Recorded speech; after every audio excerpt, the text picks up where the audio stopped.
नमस्कार दोस्तों, कैसे हैं आप सब लोग। उम्मीद है सभी बढ़िया होंगे। मैं पुष्पेंद्र सिंह आपका स्वागत करता हूं सीकर टेस्ट वाला के यूट्यूब चैनल पर। आज हम बात करेंगे एक बहुत ही इंटरेस्टिंग सब्जेक्ट को लेकर। आप सभी को ये बोरिंग लगता होगा, लेकिन ये बहुत ही इंटरेस्टिंग सब्जेक्ट है। बोरिंग क्यों लगता है? क्योंकि आप सभी ने हमेशा इसको रटने की कोशिश की है, सीखने की कोशिश नहीं की। जब तक रटने पर जोर दोगे तब तक मैथ डरावना लगेगा ही। जिस दिन इसे सीखने की कोशिश की उस दिन इससे प्यारा कुछ भी नहीं है। तो आइए शुरू करते हैं एक बहुत ही मजेदार कंसेप्ट के साथ। और हमें कुछ भी रटना नहीं है, सिर्फ सीखेंगे, रटने पर जोर नहीं देंगे। शुरू करते हैं मैथ्स, गणित को। बात करूं मैथ्स की, तो मैथ्स को दोस्त पढ़ते कैसे हैं, मैथ्स को पढ़ा कैसे जाता है। मैथ्स को पढ़ने के 3 तरीके हैं। बात करूं मैं तीनों तरीकों की, तो 3 तरीके क्या क्या हैं। सबसे पहला है डिटेल्ड मैथ, दूसरा है ट्रिकी, और तीसरा है कंसेप्ट। इन 3 तरीकों से हम गणित को पढ़ते हैं, डिटेल्ड, ट्रिकी और कंसेप्ट। डिटेल्ड मैथ क्या होता है?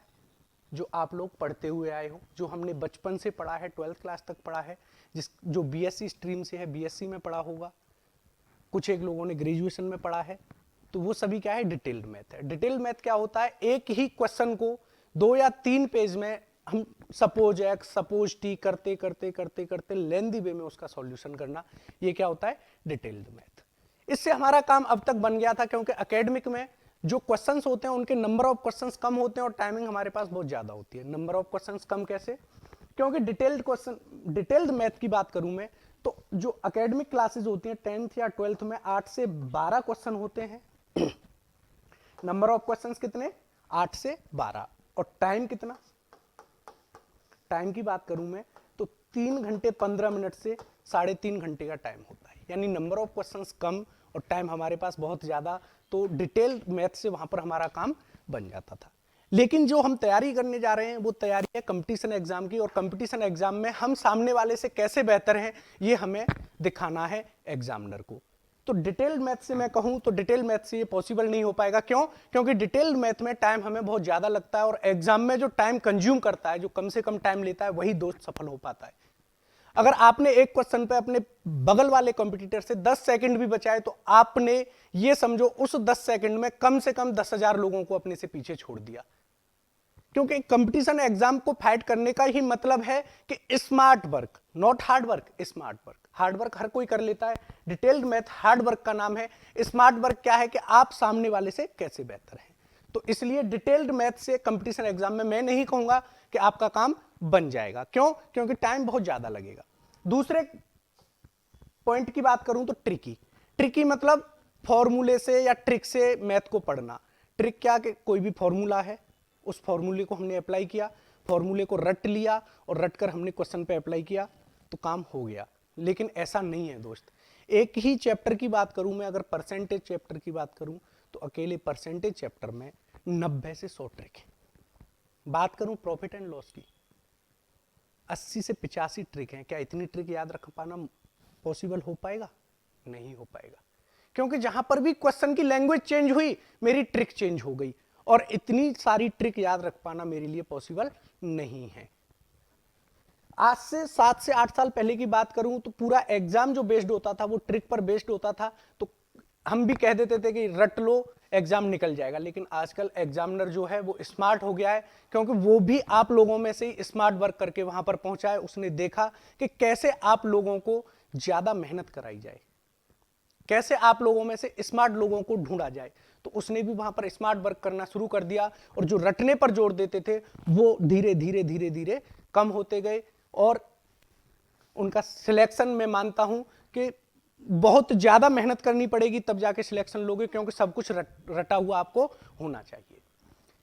आज की बात करूं तो 10 से 15% परसेंटेज जो एग्जाम में क्वेश्चन है वो ट्रिक से बेस्ड होते हैं और वो बन जाते हैं। लेकिन 80 से 85% एग्जाम में जो क्वेश्चन होते हैं वो ट्रिक पर नहीं बन पाते, और ट्रिक क्या हो जाती है, फेल हो जाती है।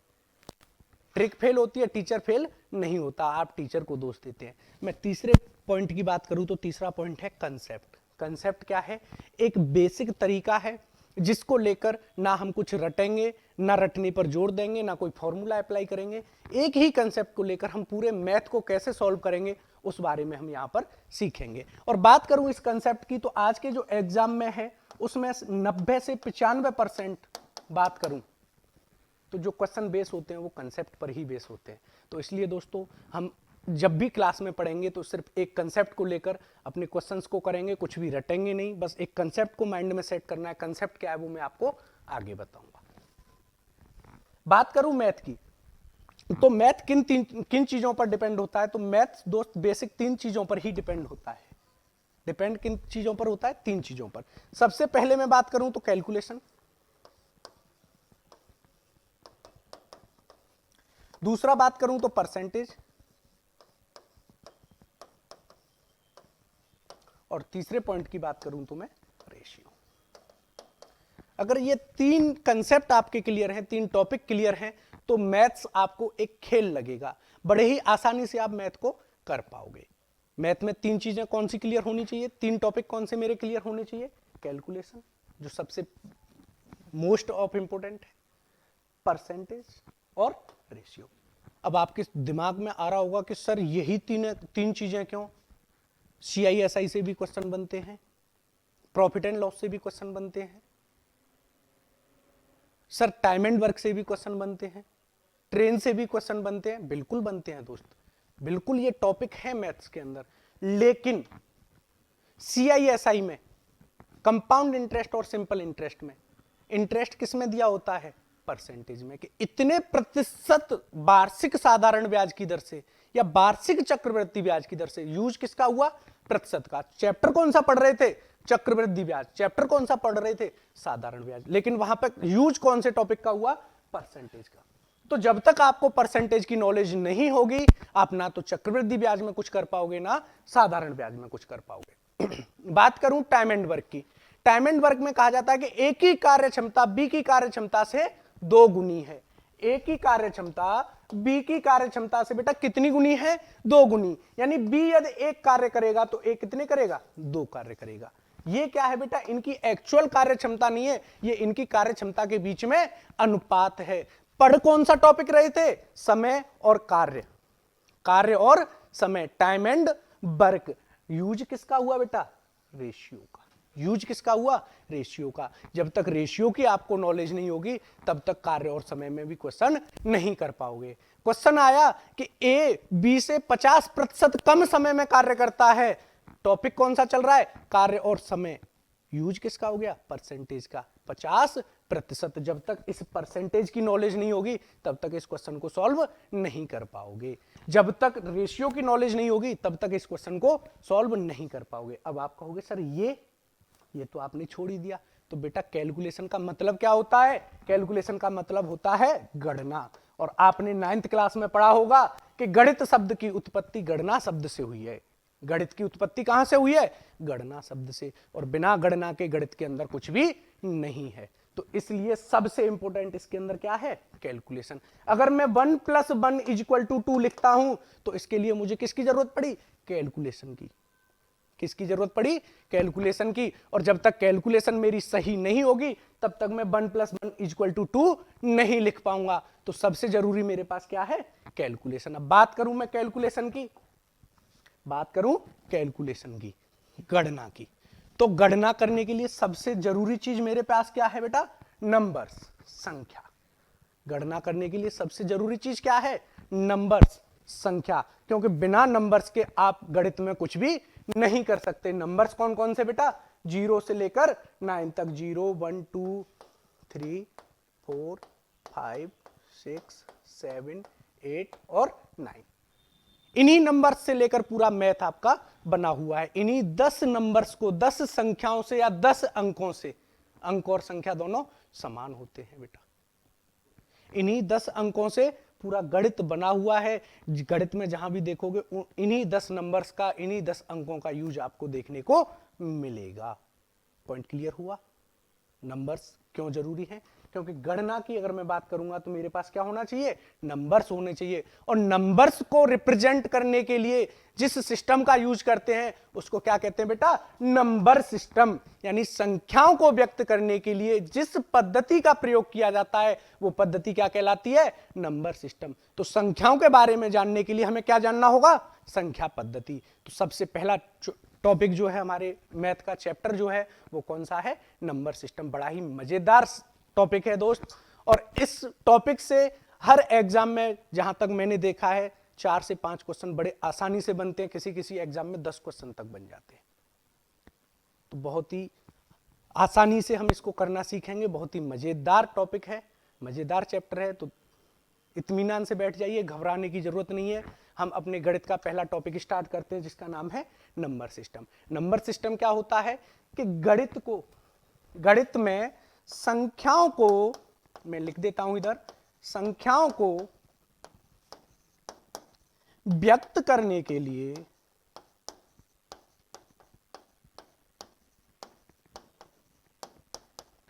जिस पद्धति का प्रयोग किया जाता है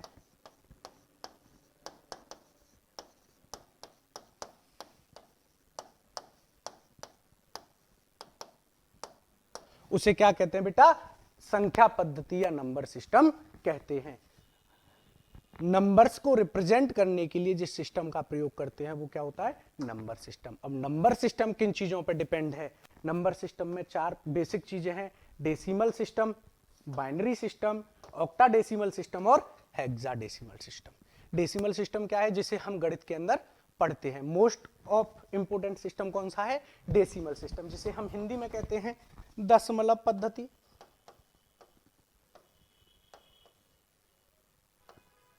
दशमलव पद्धति।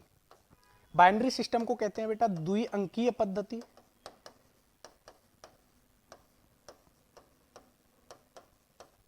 ऑक्टाडेसिमल को कहते हैं बेटा अष्ट दशमलव पद्धति।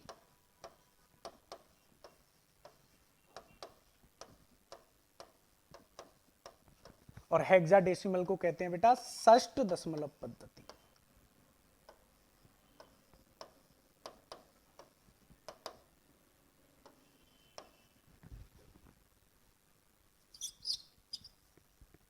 षष्ठ दशमलव पद्धति।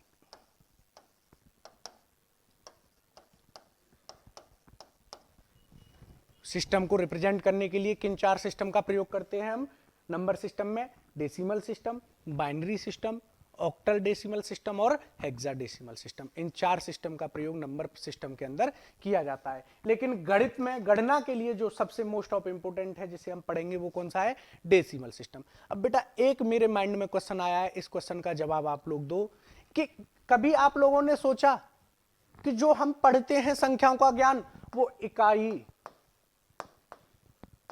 दहाई, सैकड़ा,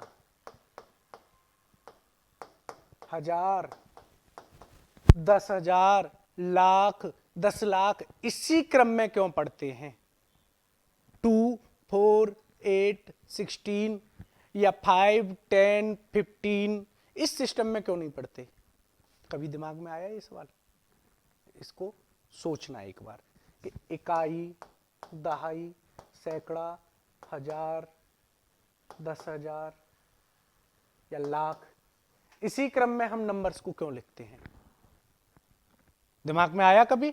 नहीं आया होगा। तो इस बारे में पता करना, इसका जवाब मैं अपनी अगली क्लास में दूंगा। अगर आप लोग जानना चाहोगे तो इसका जवाब जरूर ढूंढना, लेकिन ठीक है। बात करूं डेसिमल सिस्टम की, तो डेसिमल सिस्टम जो संख्याएं होती हैं वो डेसिमल सिस्टम के अंदर ये सभी संख्याएं होती हैं। बाइनरी सिस्टम की बात करूं तो 2 संख्याएं होती हैं। ऑक्टाडेसिमल सिस्टम की बात करूं तो 0, 1, 2, 3, 4, 5, 6, 7। हेक्साडेसिमल सिस्टम की बात करूं तो 0 से 9 तक सभी संख्याएं और A से F तक अल्फाबेट। इन दोनों सिस्टम का जो यूज होता है, most of use BBA, BCA, MBA, MCA in subject, in courses में होता है। बाइनरी सिस्टम कभी कभी बैंकिंग एग्जाम में भी इसमें से क्वेश्चन बन जाते हैं, तो इसको हम गणित के अंदर भी पढ़ेंगे।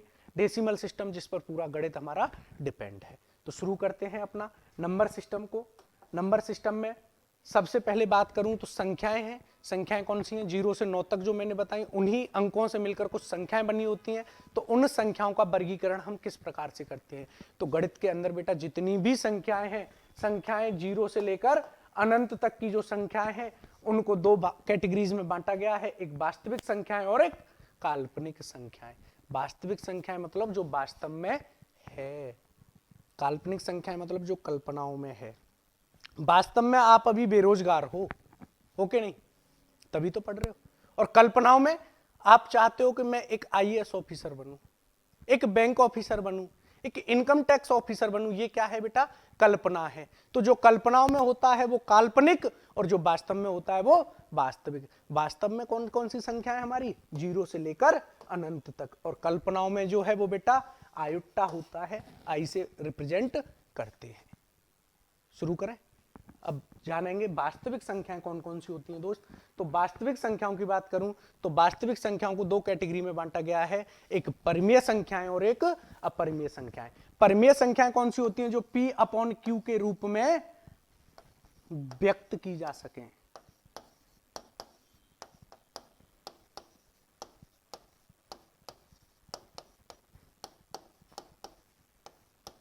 उनको क्या कहते हैं बेटा? परिमेय संख्याएं। अपरिमेय संख्याएं क्या होती हैं? जो P अपॉन Q के रूप में व्यक्त ना की जा सकें।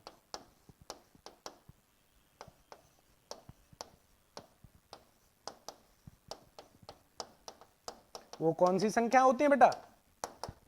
अपरिमेय संख्याएं। जैसे उदाहरण से समझो, मैं बात करूं 1 की, कौन सी संख्या है? परिमेय संख्या। क्यों? क्योंकि 1 को आप 1/1 लिख सकते हो, लिख सकते हो ना, P अपॉन Q के रूप में लिख सकते हो। बात करूं 0.5, कौन सी संख्या है? परिमेय संख्या। क्योंकि 0.5 को आप लिख सकते हो 5/10। कैसे लिखेंगे इसको सीखेंगे हम। 5/10 को जब सॉल्व करोगे तो 0.5 ही आएगा। आई बात समझ में? अरे बोलो।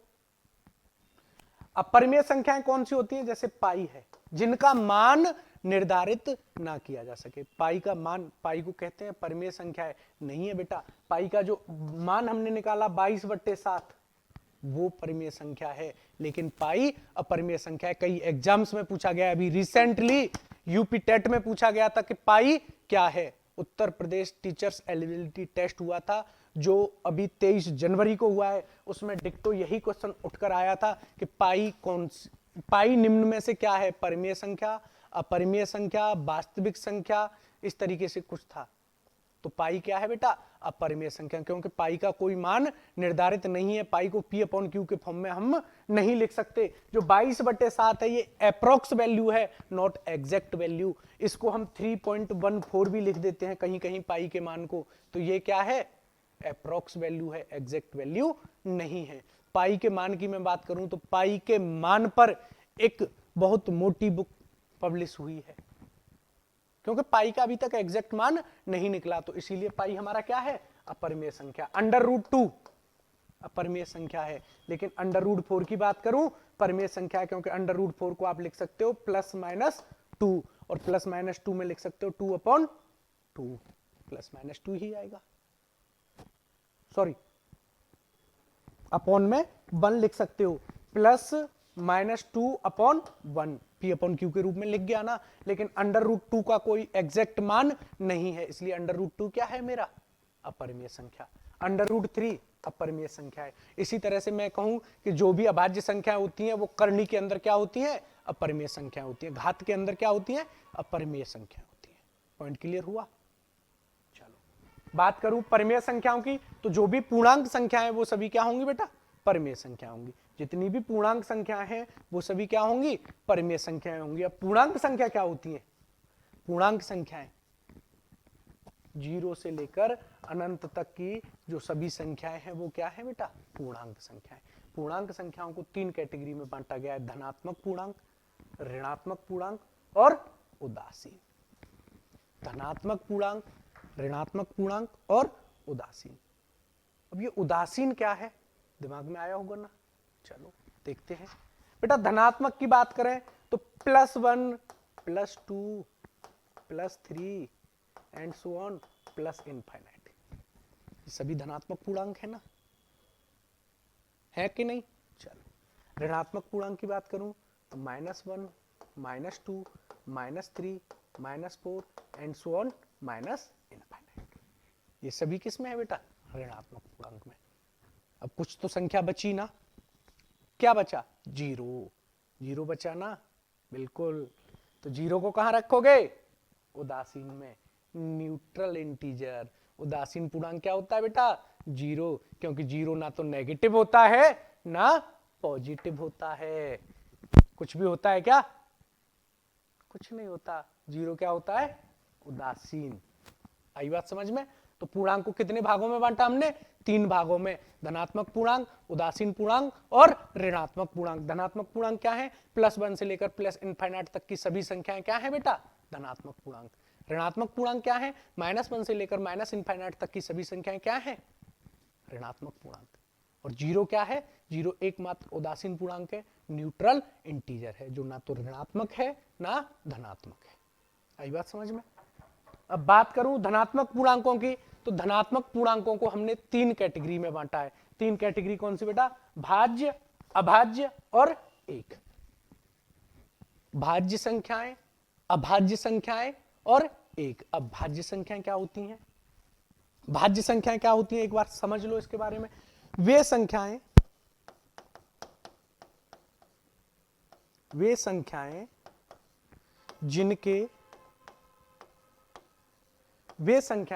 जिनके 2 से अधिक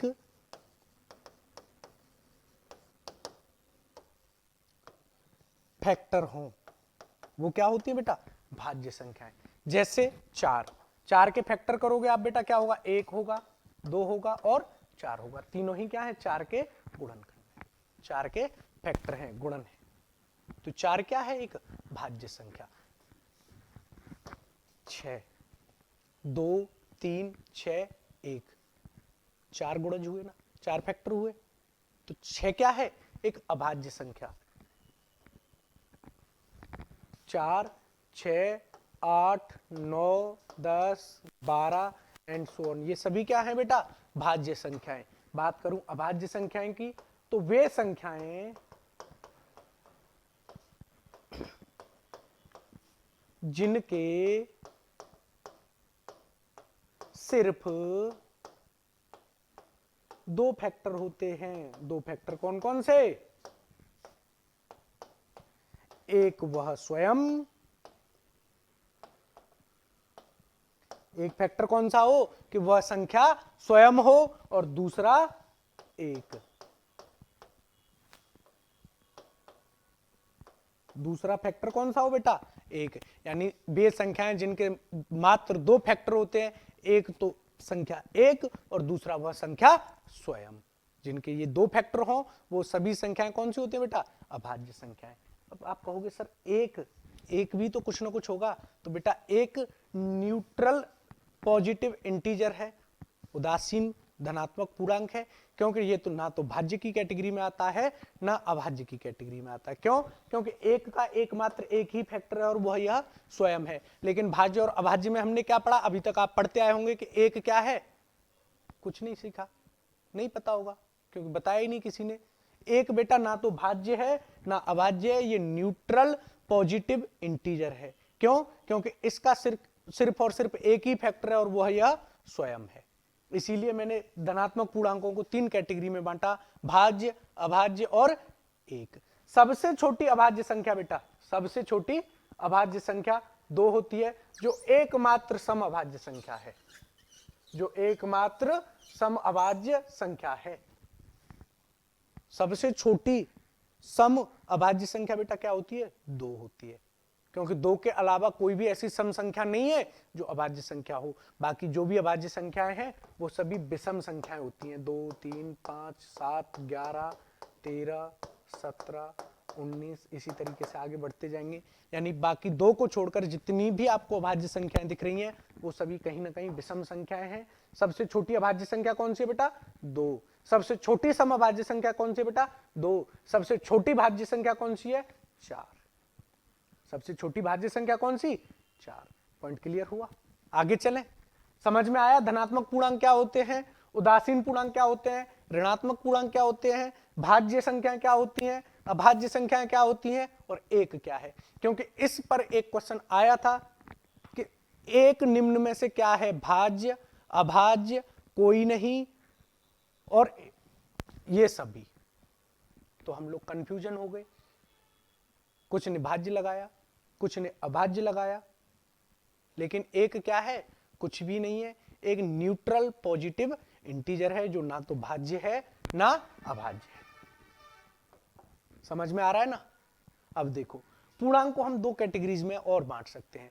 एक तो हमने पहली कैटेगरीज में बांटा जिसमें क्या था, पूर्णांक को हमने बांटा भाज्य संख्याओं में, अभाज्य संख्याओं में और एक में। अब दूसरा कहां बांट सकते हैं हम पूर्णांक को, सम और विषम संख्याओं में। जितनी भी सम और विषम संख्याएं वो सब कहां किसके अंदर आती हैं, पूर्णांक के अंदर। सम संख्याएं कौन सी होती हैं, जिनमें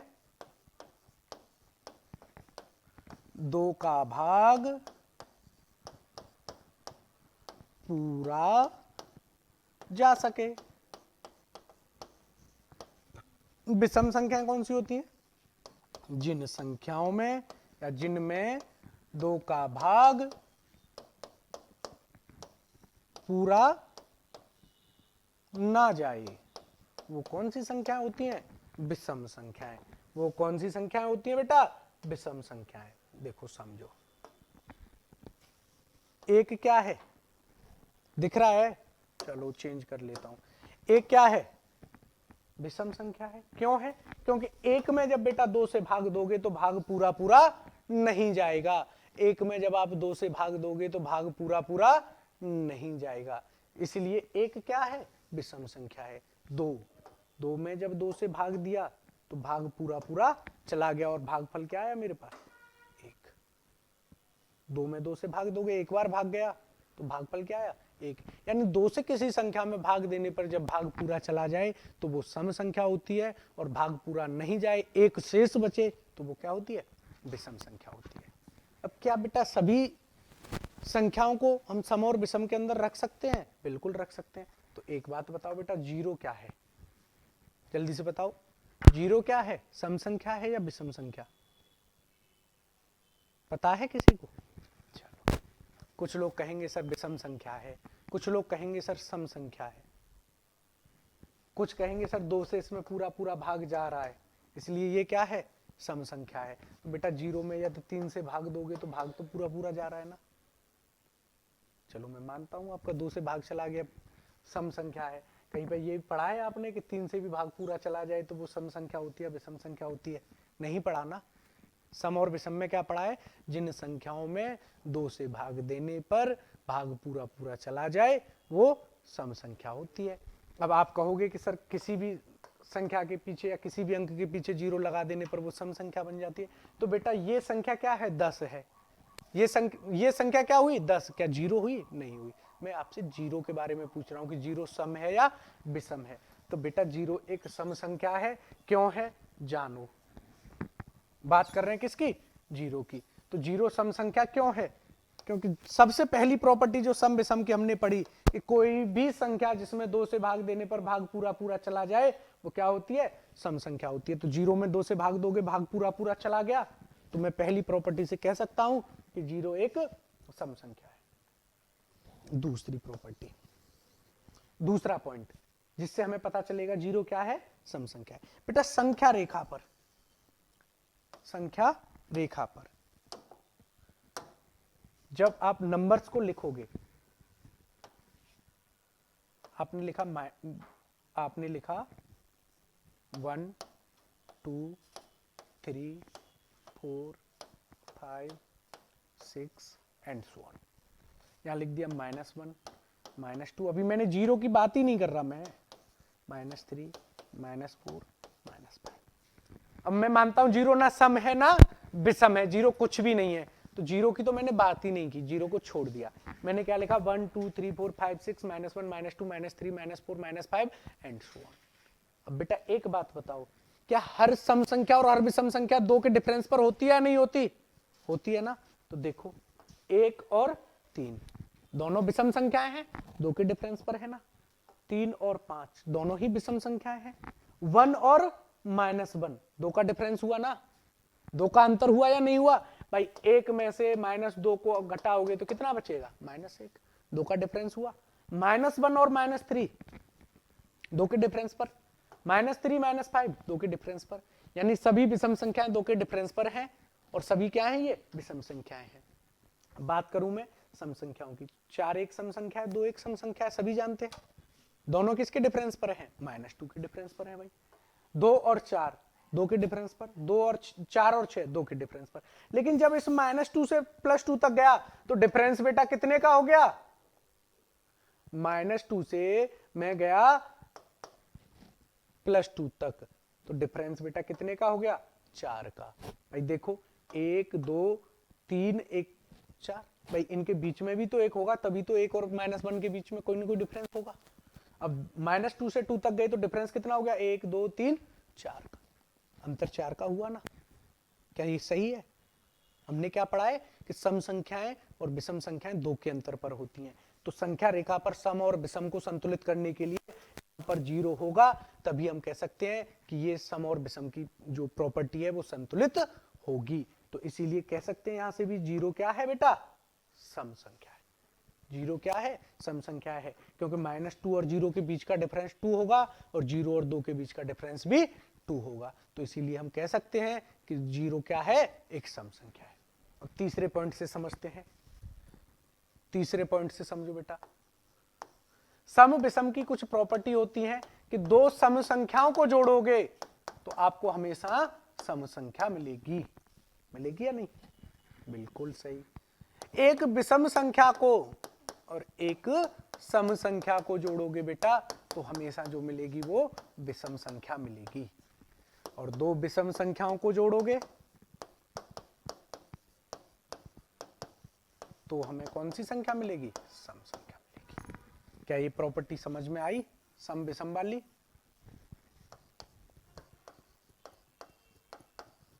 तो हमें कौन सी मिलेगी, सम संख्या। अब देखो भाई, 2 सबको पता है सम संख्या है, पता है ना, 2 सम संख्या है।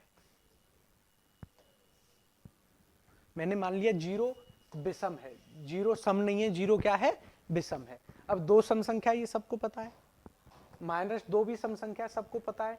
2 और -2 को ऐड किया तो क्या आया, 0। मैंने 0 को माना एक विषम संख्या, लेकिन यहां कहां आ रही है, सम संख्या में। अब 0 विषम संख्या है, 2 सम संख्या है। 0 को मैंने क्या माना, विषम संख्या, तो विषम संख्या की जगह पे 0 को लिया, सम संख्या की जगह पे 2 को लिया, दोनों को जोड़ा, क्या आया, 2। आना चाहिए विषम, आया क्या, सम। प्रॉपर्टी गलत हुई। 0 एक विषम संख्या मैंने माना, 1 विषम संख्या होती है, ये हम सबको पता है। 1 और 0 को जोड़ा तो क्या आया, 1। आना चाहिए सम, आया क्या, विषम। तो मेरी तीनों ही प्रॉपर्टी की कंडीशन क्या हो गई, गलत हो गई। कब, जब 0 को मैंने क्या माना, एक विषम संख्या माना, तब मेरी तीनों की तीनों प्रॉपर्टी क्या हो गई बेटा, गलत हो गई। अब यहीं से मान लो कि 0 क्या है, सम संख्या है। 0 क्या है, सम संख्या है। तो जैसे ही 0 को सम संख्या माना तो 2 एक सम संख्या है, -2 भी एक सम संख्या है, दोनों को जोड़ा क्या है, 0। सम संख्या आना चाहिए, सम संख्या ही आई, यानी पहली प्रॉपर्टी की पहली कंडीशन क्या हो गई, सही हो गई। एक क्या होता है, विषम होता है। और मैंने 0 को अभी अभी माना कि 0 क्या है, मैंने अभी 0 को माना कि 0 क्या है, एक सम संख्या है। तो भाई चलो, 0 क्या है, एक सम संख्या है। जब 1 और 0 को जोड़ा तो क्या आया मेरे पास, 1 आया। आना चाहिए विषम, आया क्या, विषम। दूसरी प्रॉपर्टी भी सही हुई। तीसरी प्रॉपर्टी की बात करूं, तीसरी प्रॉपर्टी की अगर मैं बात करूं तो एक विषम संख्या होती है और -1 विषम संख्या होती है। एक भी विषम संख्या और -1 भी विषम संख्या, जब दोनों को जोड़ा तो क्या आया, 0। 0 क्या मानी मैंने, सम संख्या, और आया भी क्या, सम संख्या। जब मैंने 0 को सम मान के तीनों प्रॉपर्टी की कंडीशन में रखा तो मेरी तीनों कंडीशन क्या हुई, फुलफिल हो गई। तो मैं यहां से भी कह सकता हूं 0 क्या है बेटा, एक सम संख्या है। तो आज के बाद कंफ्यूज मत होना, और जहां भी पूछा जाए कि 0 निम्न में से क्या है तो आप क्या कहोगे, 0 एक सम संख्या है। पॉइंट क्लियर हुआ? आगे चलते हैं। संख्याओं का वर्गीकरण समझ में आया कि संख्याओं को किस प्रकार से हम वर्गीकरण कर सकते हैं? देख लो एक बार, रिवाइज कर लो, संख्याओं को किस प्रकार से हम वर्गीकरण कर सकते हैं। संख्याओं का वर्गीकरण दो भागों में बांटा हमने, वास्तविक संख्याएं और काल्पनिक संख्याएं। वास्तविक संख्याएं कौन सी होती हैं? जो परमेय संख्याएं वो भी वास्तविक संख्याएं, और जो अपरमेय संख्याएं हैं वो भी वास्तविक संख्याएं हैं। परमेय और अपरमेय को हम आगे पढ़ेंगे अभी। पूर्णांक संख्याएं, पूर्णांक संख्याएं क्या होती हैं? वास्तविक संख्याएं। और पूर्णांक संख्याएं किसके अंदर आती हैं? परमेय संख्या के अंदर। आगे बात करूं मैं, पूर्णांक संख्याओं में धनात्मक पूर्णांक, उदासीन पूर्णांक और ऋणात्मक पूर्णांक। धनात्मक पूर्णांक क्या होते हैं? +1 से लेकर +∞ तक की सभी संख्याएं क्या होती है बेटा? धनात्मक पूर्णांक। ऋणात्मक पूर्णांक क्या होते हैं? -1 से लेकर -∞ तक की सभी संख्याएं क्या होती हैं? ऋणात्मक पूर्णांक। अब 0 क्या होता है? उदासीन पूर्णांक। धनात्मक पूर्णांक को हमने 3 भागों में बांट दिया, भाज्य, अभाज्य और एक। भाज्य संख्याएं, अभाज्य संख्याएं और एक। भाज्य संख्याएं कौन सी होती हैं? जिनके 2 या 2 से अधिक, जिनके 2 से अधिक फैक्टर हों, जिनके 2 से अधिक फैक्टर हों, वे सभी संख्याएं कौन सी होती हैं? भाज्य संख्याएं। अभाज्य संख्याएं कौन सी होती हैं? जिनके मात्र 2 फैक्टर हों। कौन कौन से? एक तो वह स्वयं और दूसरा एक।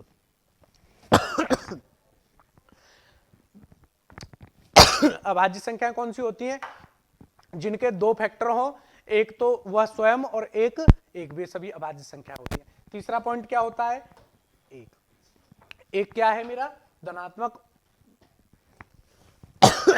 धनात्मक पूर्णांक के अंदर क्या आता है? एक आता है। धनात्मक पूर्णांक को हमने 3 कैटेगरी में बांटा। आगे की बात करते हैं। पूर्णांक को हमने कितने भागों में बांट दिया? यहां पर 2 भागों में। पूर्णांक को हम 2 और भागों में बांट सकते हैं। कौन कौन से? सम और विषम। सम और विषम। सम पूर्णांक कौन से होते हैं? जो 2 से पूर्णतः विभाजित हो, वे सभी सम पूर्णांक होते हैं। विषम पूर्णांक कौन से होते हैं? जो 2 से विभाजित ना हो।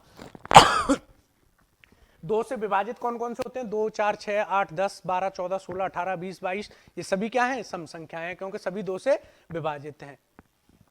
विषम पूर्णांक क्या होते हैं? जिनमें 2 से भाग ना जाए, यानी 1, 3, 5, 7, 9, 11, 13, 15, 17, 19, ये सभी क्या है? विषम पूर्णांक है, क्योंकि इनमें 2 से भाग देने पर भाग पूरा पूरा नहीं जाता। अब एक नंबर बचा मेरे पास 0। 0 क्या है दोस्त? कुछ कहेंगे विषम है, कुछ कहेंगे सम है, लेकिन 0 आज के बाद आप क्या कहोगे? सम संख्या। सम संख्या है, सम पूर्णांक है। क्यों?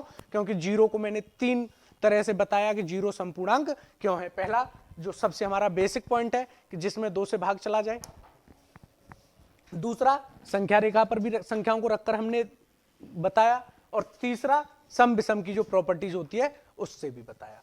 ठीक है, इतना पॉइंट क्लियर है। अब बात करते हैं इकाई अंक ज्ञात करना, फाइंड यूनिट डिजिट।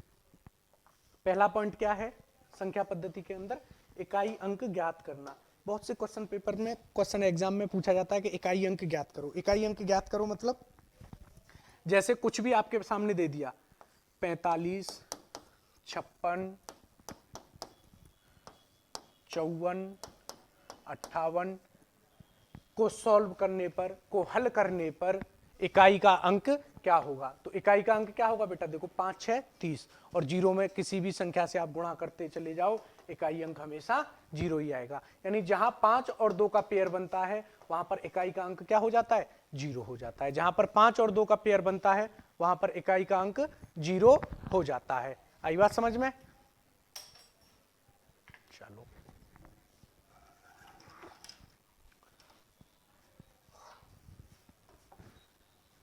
देखो भाई, इकाई का अंक ज्ञात करना। कैसे ज्ञात करना? देखो, कोई भी अंक है, कोई भी अंक है, मान लो 1 है, 1 की पावर कुछ भी हो, इकाई का अंक हमेशा क्या होगा? 1 ही होगा। पावर 1 की कुछ भी हो, हमेशा इकाई का अंक क्या होगा? 1 ही होगा। बात करूं 2 की, अगर 2 की पावर 1 है, 2 की पावर क्या है? 1, तो क्या होगा? 2। 2 की पावर 2 क्या आएगा? 4। 2 की पावर 3 क्या आएगा? 8। 2 की पावर 4 क्या आएगा? 16। 2 की पावर 5 क्या आएगा? 32। देखो इकाई का अंक रिपीट होना शुरू हो गया। 2 की पावर 6 क्या आएगा? 64। 2 की पावर 7 क्या आएगा? 128। और 2 की पावर 8 क्या आएगा? 256। जैसे ही 2 की पावर 4 के बाद में 2 की पावर 5 पर गए, इकाई का अंक क्या हो गया, रिपीट होना शुरू हो गया। यानी 2 की पावर 1 में जो इकाई का अंक था वही 2 की पावर 5 में है, 2 की पावर 2 में जो इकाई का अंक था वही 2 की पावर 6 में है, 2 की पावर 3 में जो इकाई का अंक था वही 2 की पावर 7 में है, 2 की पावर 4 में जो इकाई का अंक था वही 2 की पावर 8 में है। यानी हम कह सकते हैं कि 2 की पावर 4 तक ही सिर्फ इकाई का अंक में परिवर्तन हुआ, उसके बाद में इकाई अंक का रिपीटेशन हो गया। तो हमें क्या याद रखना है कि 2 की पावर 4 तक इकाई अंक कौन कौन से होते हैं। मैं बात करूं इकाई अंक की, तो इकाई अंक में चक्रीयता, इकाई अंक में क्या, चक्रीयता। एक स्लाइड और ऐड करनी पड़ेगी हमें, तो एक स्लाइड ऐड कर लेते हैं।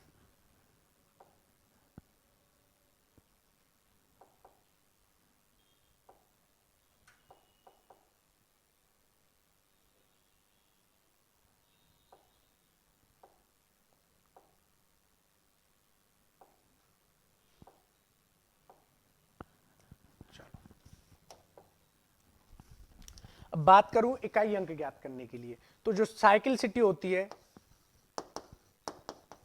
चक्रीयता होती है, चक्रीयता हर अंक की अलग अलग होती है। जैसे ये नोट हो गया इतना, चलो देखो भाई, अगर मैं साइक्लिसिटी 1 की बात करूं तो किन किन नंबर्स की साइक्लिसिटी 1 होती है। देखो भाई, एक की पावर कुछ भी हो हमेशा इकाई का अंक एक ही होगा, तो मैं कह सकता हूं एक की साइक्लिसिटी क्या होती है, 1 होती है। साइक्लिसिटी मतलब कितनी पावर के बाद नंबर का इकाई अंक खुद को रिपीट करेगा, वो क्या होती है, साइक्लिसिटी होती है, चक्रीयता होती है। तो एक की पावर कुछ भी हो हमेशा इकाई का अंक क्या होगा, एक होगा, ये कभी भी परिवर्तित नहीं होगा।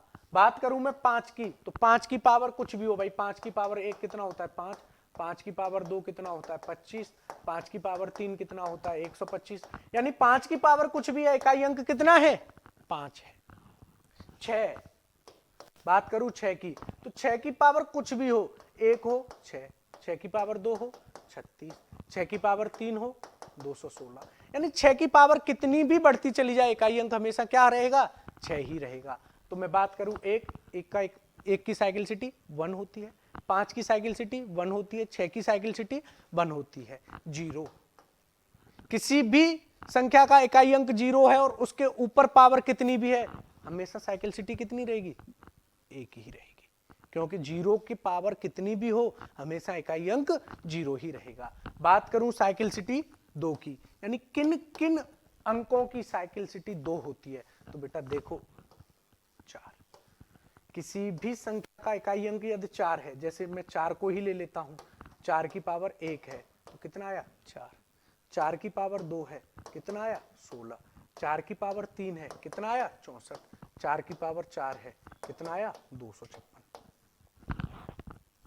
यानी 2 पावर 2 के बाद में इकाई अंक खुद को रिपीट करने लग गया, तो मैं कह सकता हूं 4 की साइक्लिसिटी कितनी होती है 2, 9, दूसरा अंक क्या है 9। तो देखो बेटा 9 की पावर 1 करोगे 9 आएगा, 9 की पावर 2 करोगे 81 आएगा, 9 की पावर 3 करोगे 729 आएगा, यानी 9 की पावर 2 तक इकाई अंक में परिवर्तन हुआ और 2 के बाद जैसे ही 9 की पावर 3 पर गए इकाई अंक ने खुद को रिपीट करना स्टार्ट कर दिया। तो 9 की साइक्लिसिटी कितनी होती है 2 होती है, 4 की साइक्लिसिटी कितनी होती है 2 होती है। अब कुछ एक संख्या ऐसी भी है जिनकी साइक्लिसिटी 4 होती है, बेटा 3 किसी की भी साइक्लिसिटी नहीं होती है, साइक्लिसिटी सिर्फ 3 ही होती है। एक तो जो एक जिनकी पावर कुछ भी हो इकाई अंक हमेशा वही रहेगा तो वो साइक्लिसिटी 1 में आते हैं, एक वो कि जिनकी पावर सम हो तो सम में इकाई अंक वही रहता है और विषम हो तो विषम में भी इकाई अंक वही रहता है, यानी 4 की पावर जब भी सम होगी तो सम में इकाई अंक वह स्वयं रहेगा और जब भी 4 की पावर जब भी विषम होगी तो इकाई अंक वह स्वयं रहेगा और 4 की पावर जब भी सम होगी तो इकाई अंक क्या रहेगा 6। ऐसे ही 9 के केस में 9 की पावर जब भी विषम संख्या होगी तो इकाई अंक हमेशा 9 ही होगा और 9 की पावर जब भी एक सम संख्या होगी तो इकाई अंक 1 रहेगा। पॉइंट क्लियर हुआ। अब 4 किस किस की साइक्लिसिटी होती है, अभी मैंने बताया ना 2, 3, 7 और 8। ये 4 संख्याएं वे हैं बेटा जिनकी साइक्लिसिटी हमेशा क्या होती है, 4 होती है। जैसे देख लो, इसको मिटा देता हूं मैं।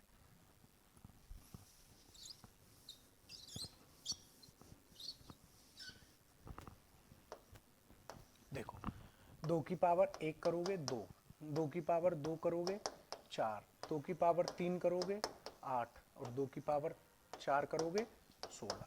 2 की पावर जैसे ही 5 किया 32, 2 की पावर 6 64, 2 की पावर 7 128 और 2 की पावर 8 256। जैसे ही 4 के बाद में पावर 5 पे गई तुरंत क्या हुआ, इकाई अंक रिपीट होने लग गया। सेम 3 की बात करूं तो 3 की पावर 1 3, 3 की पावर 2 9, 3 की पावर 3 27, 3 की पावर 4 81, 3 की पावर 5 243। इसी तरह से आगे बढ़ता चला जाएगा। देखो बेटा, 3 की पावर 1 से 3 की पावर 4 तक क्या रहा, इकाई अंक बदलता रहा, लेकिन जैसे ही 3 की पावर 5 पर गए तो यहां भी इकाई अंक 3 है और यहां भी इकाई अंक 3 है। इकाई अंक क्या हो गया, रिपीट होने लग गया। ऐसे ही 7 के केस में होता है और ऐसे ही 8 के केस में होता है। तो साइक्लिसिटी समझ में आई, साइक्लिसिटी समझ में आई। अच्छा एक बात बताओ, क्या हम ये कह सकते हैं कि सभी अंकों की साइक्लिसिटी 4 होती है? बिल्कुल कह सकते हैं भाई, सभी अंकों की साइक्लिसिटी 4 होती है, ये भी बिल्कुल कह सकते हैं, क्योंकि कोई भी अंक हो पावर 4 के बाद में पावर 5 करोगे तो भी साइक्लिसिटी चेंज होगी। तो हम ये भी कह सकते हैं कि प्रत्येक अंक की चक्रीयता 4 होती है। और एग्जैक्ट बतानी हो तो इन 4 अंकों की चक्रीयता 1 होती है, जिनमें है 1 5 6 और 0। जिन अंकों की चक्रीयता 2 होती है, साइक्लिसिटी 2 होती है, वो है 2 अंक, कौन कौन से, 4 और 9। जिनकी साइक्लिसिटी 4 होती है वो कौन कौन से हैं, 2 3 7 और 8। साइक्लिसिटी समझ में आई। अब देखते हैं इस पर क्वेश्चन एग्जाम में कैसे पूछे जाते हैं। तो देखो एक क्वेश्चन है, यदि x एक वास्तविक संख्या है तो x की पावर 11 माइनस x की पावर 7 बराबर 1232। 1 2 3 2 में x के कितने संभव मान हो सकते हैं, में x के कितने संभव मान हो सकते हैं। क्या कह रहा है कि x की पावर 11 माइनस x की power 7 is equal to 1232। If x is a real number, then how many value are possible for x? कितना इंटरेस्टिंग सा क्वेश्चन है ना? बताओ तो, देख लो बेटा।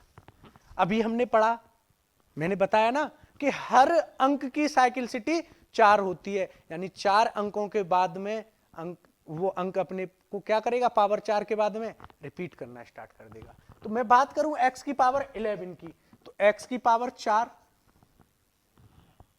फिर x की पावर 4, फिर x की पावर 3, यानी यहां से रिपीट करना स्टार्ट कर देगा। दूसरा सबसे आसान तरीका है कि जो भी पावर है उसमें 4 से भाग दो।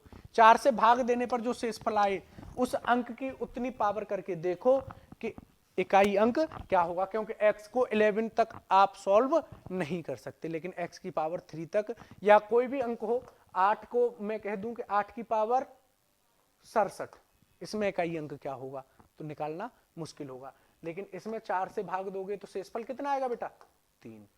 तो आप 8 की पावर 3 को आराम से निकाल सकते हो कि इकाई अंक क्या होगा।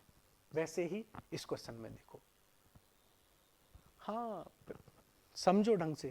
देखो बेटा, x में, x की पावर 11 में जब 11 में 4 से भाग दिया तो बचा कितना, 3, और यहां पर इसमें 4 से भाग दिया तो बचा कितना, x की पावर 3। x की पावर 3 से x की पावर 3 कट जाएगा, तो ऐसा कोई, तो इकाई अंक क्या होगा, 0 होगा। यानी ऐसी कोई x संभव संख्या नहीं हो सकती कि जिसको x की पावर 11 में से x की पावर 7 घटाने पर इकाई अंक यहां क्या ना हो, 0 ना हो। तो हम कह सकते हैं x का ऐसा कोई भी मान संभव नहीं है, क्योंकि x 4 अंकों के बाद खुद को रिपीट जरूर करेगा, और 4 अंकों के बाद खुद को रिपीट करेगा तो यहां x की पावर 3 यहां भी बचेगा और x की पावर 3 यहां भी बचेगा। तो जब एक ही संख्या की पावर 2 बार करोगे तो दोनों ही जगह कॉमन वैल्यू आएगी या नहीं आएगी।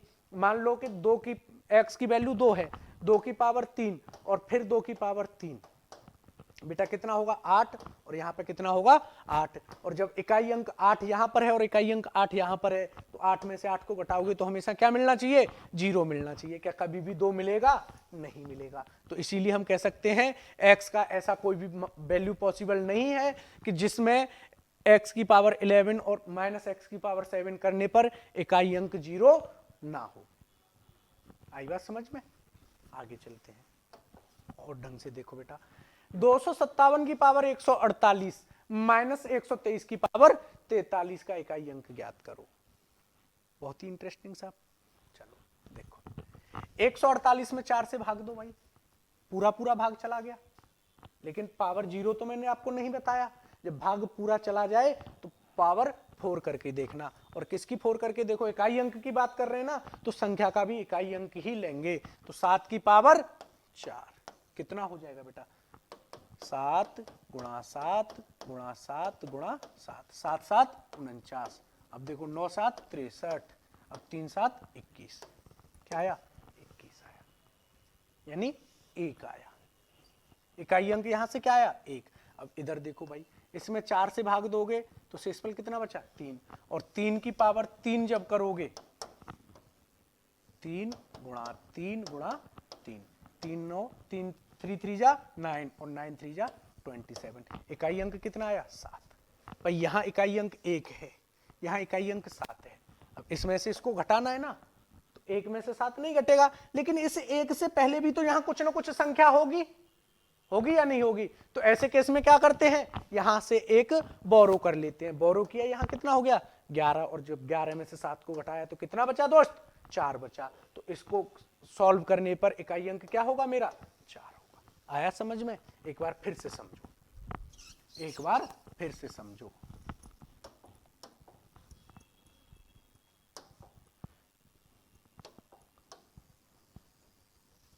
देखो कैसे करेंगे। क्या दिया है 257 की पावर 148। अब हम बात कर रहे हैं इकाई अंक की, तो इकाई अंक के लिए हम इस संख्या का भी इकाई अंक लेकर चल सकते हैं 7 की पावर 148।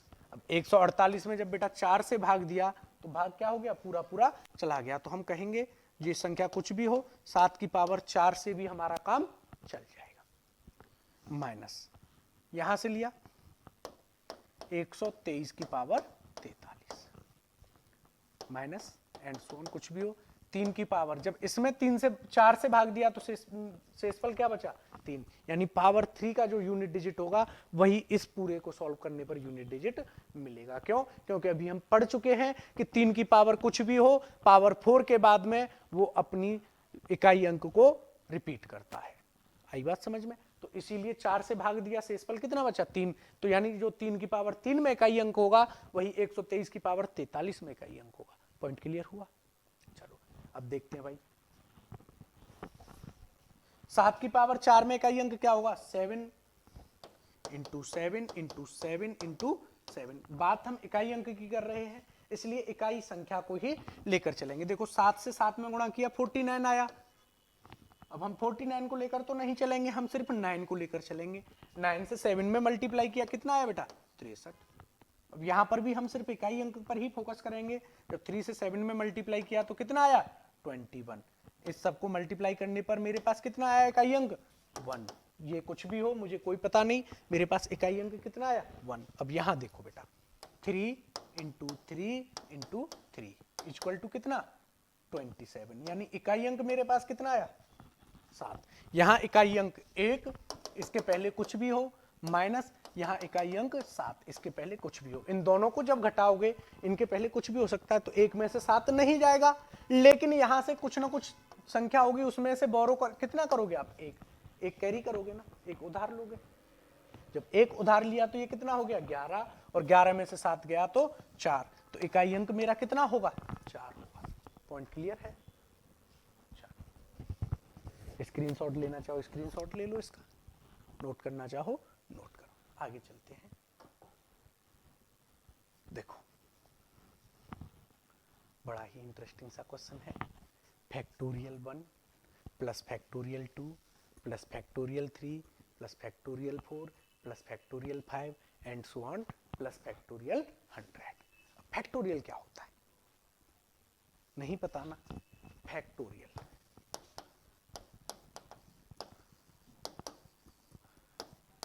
क्रम गुणज क्या होता है? देखो दोस्तों, फैक्टोरियल 1 की बात करूं, फैक्टोरियल 1 की बात करूं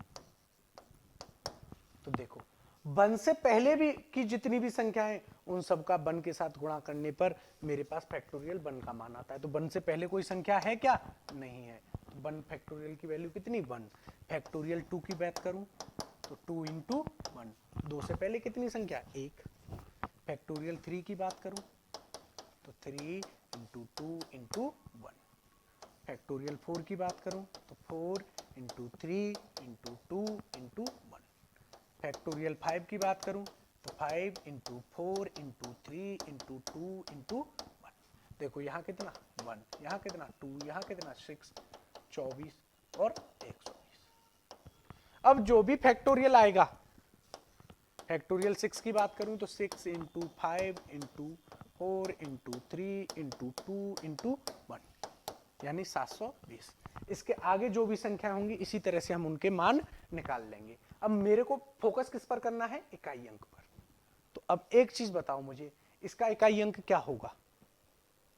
तो देखो दोस्त, जीरो में किसी संख्या का इकाई अंक 0 है और उससे अगली संख्या का इकाई अंक 0 है तो हमेशा इकाई अंक क्या होगा? 0, क्योंकि 0 0 को जोड़ोगे तो 0 ही मिलेगा, है कि नहीं?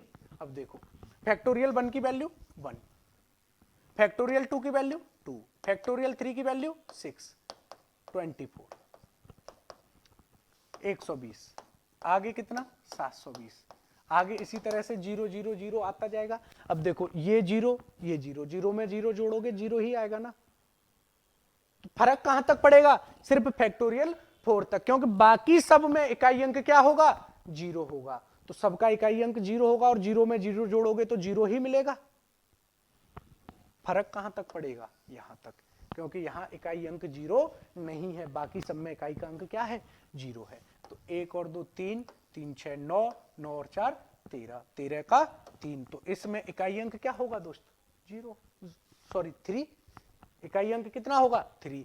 कुछ भी आए 13 नहीं आएगा, ये कुछ और वैल्यू भी हो सकती है, लेकिन इकाई अंक हमेशा क्या रहेगा इसमें? 3, क्योंकि 3 को इस 0 के साथ जोड़ोगे तो भी 3 आएगा, फिर ये 0, आगे सब में 0 आता जाएगा। क्यों? क्योंकि सब में 5 और 2 का मल्टीपल होगा और जहां भी 5 और 2 का मल्टीपल होता जाता है वहां इकाई अंक हमेशा 0 होता है। जहां 5 और 2 का पेयर मल्टीपल में हो गया वहां इकाई अंक हमेशा क्या होगा?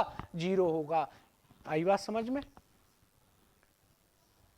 चलो आगे देखते हैं। 2 की पावर 21 फैक्टोरियल में इकाई अंक ज्ञात करें। देखो भाई 21 फैक्टोरियल क्या है? 21। अब फैक्टोरियल 21 की वैल्यू सर कहां से पता करेंगे हम?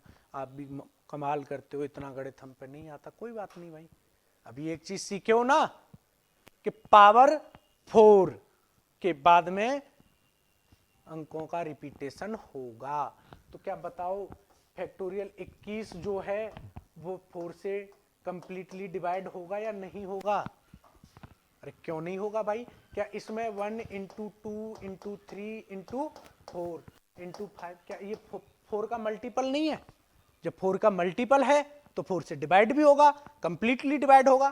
तो हम कह सकते हैं 2 की पावर 4 में जो इकाई अंक होगा वही 2 की पावर फैक्टोरियल 21 में इकाई अंक होगा। तो 2 की पावर 4 में इकाई अंक क्या होगा बेटा? 2 की पावर 4 बराबर 16, इकाई अंक क्या? 6।